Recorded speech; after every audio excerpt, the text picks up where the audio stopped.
Joining me is the country's top foreign affairs writer, Greg Sheridan of the Australian newspaper. Greg, great to catch up with you.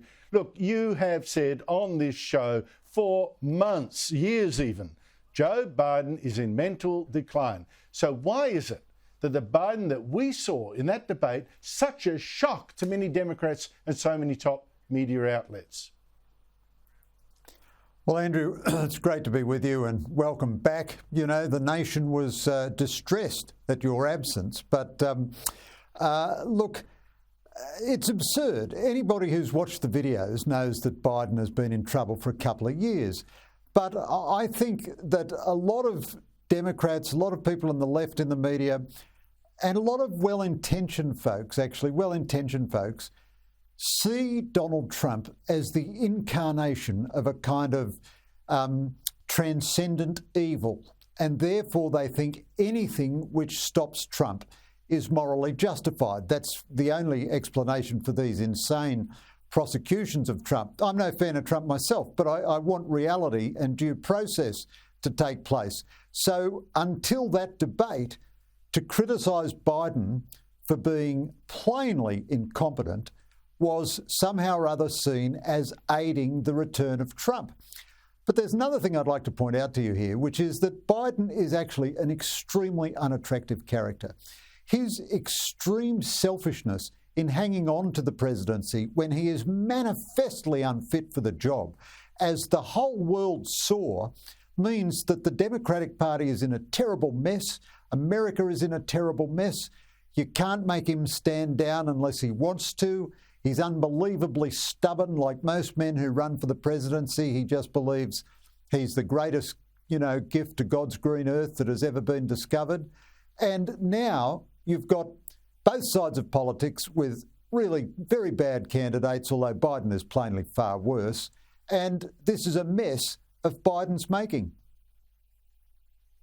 Yeah, but, I get what you say. They thought, oh, Trump is so terrible, we can't criticise Biden. But I would have thought they'd say Trump is so evil, in their view, he's so evil that they had to make sure they had their own candidate good enough to beat him. I mean, if it really is that important, why would you stay with a bumbling fool that's losing his mind and pretending it's all okay, only to have it explode quite predictably in a debate? Why haven't they changed? Why didn't they change their president? Now, is it too late to stop him from being the candidate in November?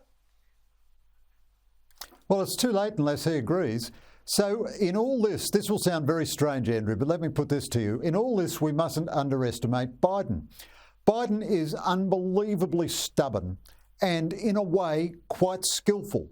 Now, my best information is that he has a few quite reasonable hours every day. He works a couple of hours between 10 and 4, and he generally knows what he's doing. He's not completely non-compos mentis, but obviously he wanders off and he needs to be brought back. Now, all the people around him, at his instigation, are courtiers. A lot of his cabinet secretaries, even very formidable people like Antony Blinken and so on, are many decades younger than him, and they're like staffers to him. And he hates being criticised, and he's set up a system where nobody criticises him. He hates being contradicted. He can be very nasty behind closed doors. And he engineered from day one a situation in which he couldn't be challenged.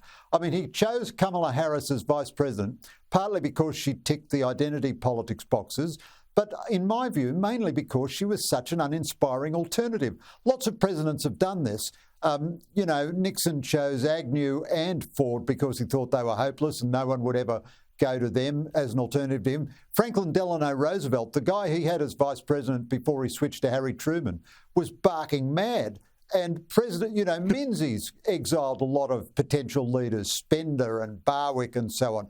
A lot of leaders don't like any bright lights around them. If Biden had a competent vice president now, the discussion would be all over. But the short answer is there is no mechanism by which they can force him to stand down unless he does it willingly, and there's nothing in his personality to suggest that he has that kind of interest in anything beyond himself to do so. Unless he does it willingly, he's their candidate. And the final thought is, weird as it all is, and it's surpassingly weird, he could still win. I think Trump would be the favourite, but you can't rule out a Biden victory even so.